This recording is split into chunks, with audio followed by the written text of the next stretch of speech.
Hey everybody, welcome back to the Metroid Other M Can we play the game now? No, Adam didn't authorize it, so sorry. Let me just see. Well, he's gonna have to fucking deal with it. So is Adam one of those? Is Adam one of those people who wants to be able to skip gameplay at all times?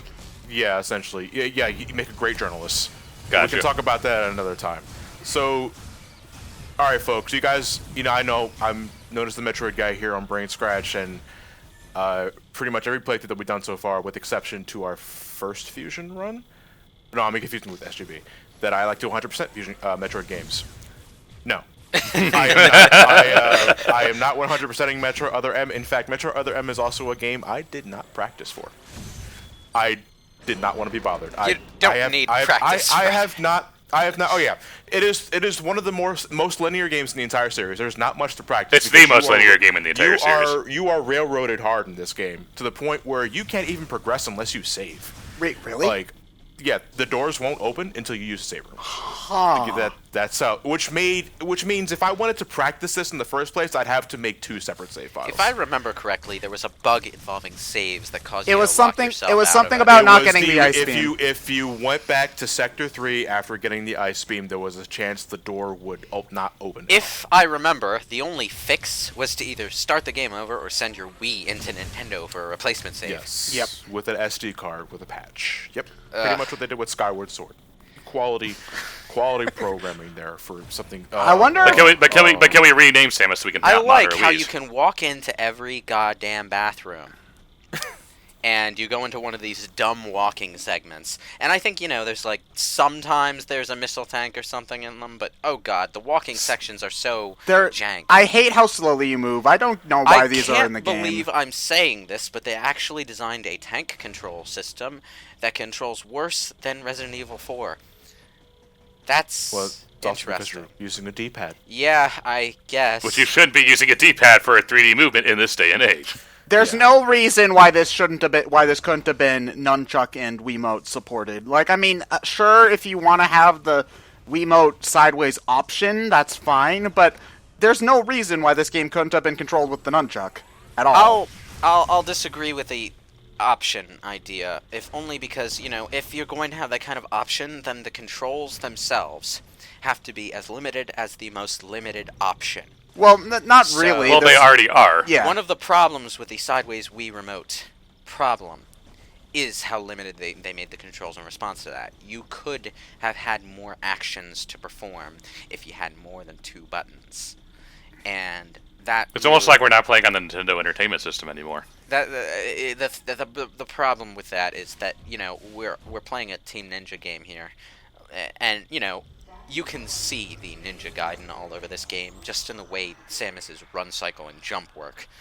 I'm pretty sure they used some of the same programming as a basis here. But which pisses me off, because I find the gameplay legitimately fine. No, what the most is frustrating thing about Other M doing so poorly is I don't think we'll ever get another attempt at this style, and I think that there could be something great here. If it had been polished. There could be something great here. If it could be a pretty damn good action game if they, made the actual beam combat system more robust and, made the dodge something that took actual skill to perform, kind of like the counter in Samus Returns actually. That's just as goddamn repetitive. Or probably something like Witch Time in Bayonetta. Well, yeah, that's the other common comparison. I just didn't want to bring it up because everyone says that. But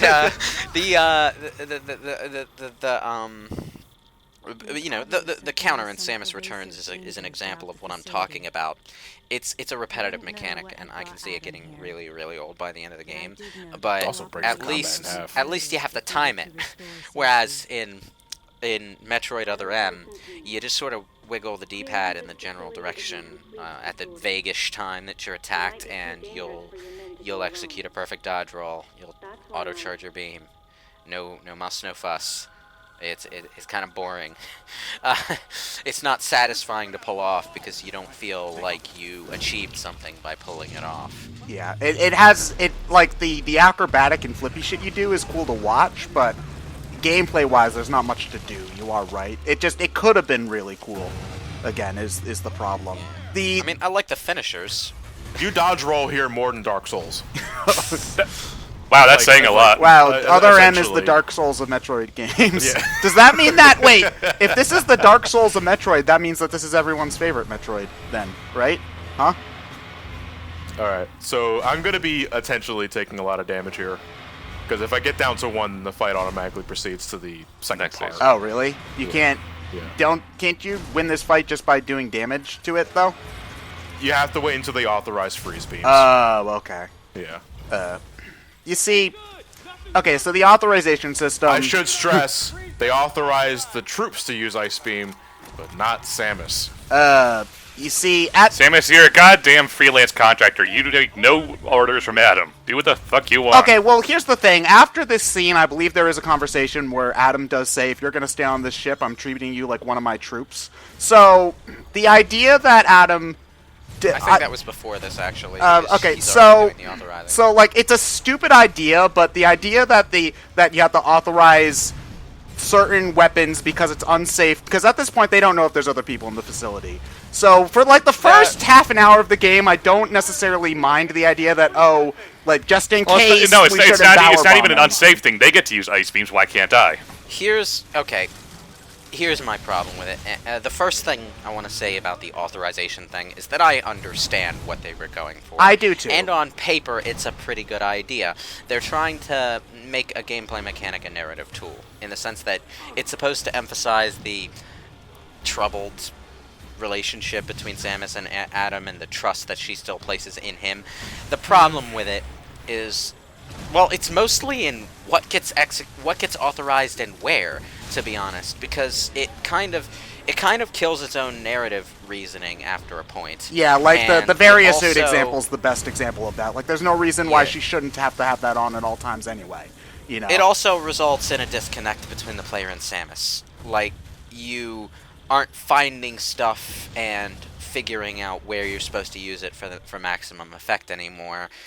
And you're also being deprived of the ability to make decisions with what you already have. It's just repeatedly, especially it's especially more of a sting if you've been playing the series as long as I have, where you're wondering, why isn't this on? Why can't I use this now? Why do I not have this thing on? I mean, at least in like the Prime games, as stupid as the reasons are, they do at least take it away, so you have to earn it back. Yeah. They also give you new stuff. Which we've poked fun at. You know, Metroid 1 to Metroid 2. You know, where's Screw Attack? Okay, Where'd the various suit go? Dudes, okay, You know? now that we have Samus Returns, we just have to imagine that Samus gave up all of her upgrades in between Metroid 2 and Super Metroid. Which is fine.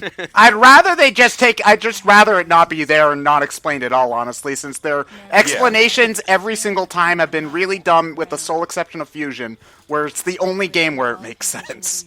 Well, actually, no, it's not the only game. Metroid Prime 3 has the same kind of thing going on. Yeah, but it was a little bit lamer in that game. Because you start off with only some of your stuff in that game. In that game is also the thing. Like, you have like your grapple beam, but not power bombs for some reason. Yeah, but your entire suit had to be disassembled and reassembled and fit to purpose so that this thing that got stuck in you wouldn't kill you. It's the same same explanation for both games, actually. Yeah. So this is where we're introduced to what I believe is the biggest disconnect between what's implied and what's just straight up shown, and that is the relationship between Samus and Adam, where Samus looks at Adam highly as a father figure, in massive fucking quotes there, because it is, from beginning to end, a completely one-sided ordeal. They do Adam seems to have like no interest in her whatsoever. Yes. Yeah, I think part that of the that character, is, no, honestly... part of that is just the dumb anime trope of the coolest guy always being the guy that doesn't show any emotions at all. Yeah, it's frustrating though, because we don't ever, like, at the end of the game they establish that Adam cares about Samus, but it's only at that very last scene. And obviously, like, if you've played Fusion, you know that Adam cares about Samus. But honestly, like, a lot of people... The computer has more emotion than actual Adam does. Yeah. It's supposed to be like, oh, he's so controlled. He cares, but he doesn't show it. He does what needs to be done. And, you know, that'd be cool if we got some more development for him in between when he appears at the beginning of the game and dies at the end. But we don't. So she's just kind of a trope with a. I know uniform it's. on. I know a big part of it is just it's cultural clash. What the Japanese see in this compared to what Western audiences And see, but that's important though, because this game was a major attempt to make Metroid more appealing in Japan. yeah, I know, but it's like They failed miserably there too. Is the thing. I'm sorry for it. I know. I'm sorry for it, like just getting a little dark here, but it just comes off more as a beaten spouse. Yeah, that's the, I was gonna say that. I think the story would be, there's two ways that they could have done this. If they wanted it to be more like what we see here, they should have made it more clear how Adam is thinking and feeling. If they wanted it to go more dark, they could have had it more clear that Samus looks up to Adam, but Adam actually doesn't give a shit about Samus, because that could actually be an interesting story. But that's not what they're trying to tell. That's not the story they're trying to tell. That's just the story we're receiving. They're trying to show Adam as caring, but we don't get that. We see him as a giant dickwad, which he is. Yeah, this is just one example of the major repeating narrative problem with Other M, though. It only ever establishes facts about things. It doesn't go anywhere with them. Like, we find out who Adam is and what he is to Samus, and then he just sort of exists until it's time for him to clock out. Yeah. Kind of like me at Amazon's warehouse. Yeah. But, and, like, the most interesting thing in the story is the Pokemon Ridley thing, because that actually takes some time for you to find out what's going on with it. But, like, Samus is there. Like, you find out who she is and what she's doing there, and she doesn't do anything. And then, what's her name? Madeline Bergman? Madeline We'll Bergman. get to She's her. introduced, and that's it. And then there's the AI. She's introduced, and that's it. And then she dies, and that's it. And then each of these characters exists, and that's it. With the exception of this guy. This guy Anthony's the only character in this story I like. Remember me, guy. Anthony Higgs is the Saz of this game.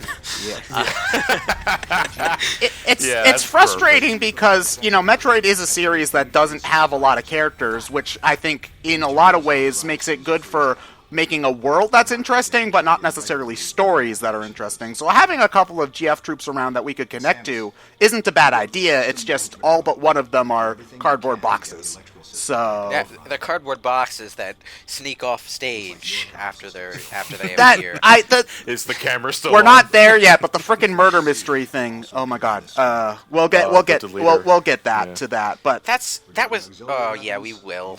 That's such a pointless part of this story. what's frustrating to me is that a lot of people say that this game character assassinates Samus. I honestly think that Adam got a worse character assassination, because I remember, like, if you look way, way back on my solo YouTube channel, you'll probably find an old video back when Other M was first announced, where I go on a fanboy, like, squee-feel when they showed Adam in a preview cutscene, because Adam was a really memorable and cool part of Metroid Fusion, and he's, like, one of the first characters to actually get something resembling a character in the Metroid series, and I The liked him. computer version of Adam has more personality than actual Adam. Yeah, and it's Yeah. frustrating because elaborating on Adam and Samus's relationship is something that I really, really wanted to see. And that he comes across as such a douchebag here is really, really frustrating to me. John, I forget. Was Adam ever mentioned in the prequel manga? I just realized something. They're doing the thumbs up thing. Samus can't do it because it's her gun arm that's on the right hand side.